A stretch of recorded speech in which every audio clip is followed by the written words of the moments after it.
Pour moi, le minimum en tout est la seule évidence réellement moderne, économique et surtout évidemment écologique. Et surtout, c'est la seule garantie d'un projet intemporel. Alors, le début a commencé par une économie purement technique, parce que le début était la chaise Coste. La chaise Coste, aussi éditée par Dryade, était une chaise qui a été dessinée pour un café, un grand café à Paris. Il y avait 300 ou 400 chaises.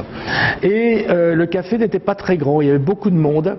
Et je me suis dit, finalement, si on enlève un pied à 300 chaises, eh bien c'est 300 occasions en moins de tomber. Donc j'ai continué avec l'invitation du président de la République. Le président Mitterrand, il nous a demandé de faire le palais de l'Élysée d'une façon moderne, pour la pièce où il réfléchissait avant les discours. J'ai voulu faire un environnement, là encore, au minimum. L'évidence de la structure du Café Coste était parfaite pour son fauteuil.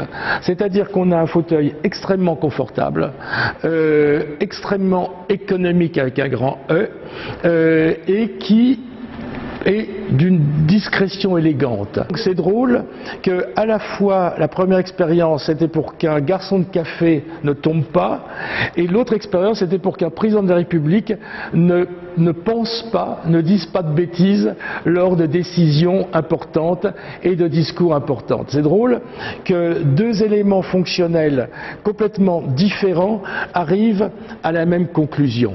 On a un fauteuil très confortable, qui est absolument intemporel. Aujourd'hui, on peut dire du Pratfall qu'il est profondément moderne, et pourtant, il a beaucoup plus que mon âge.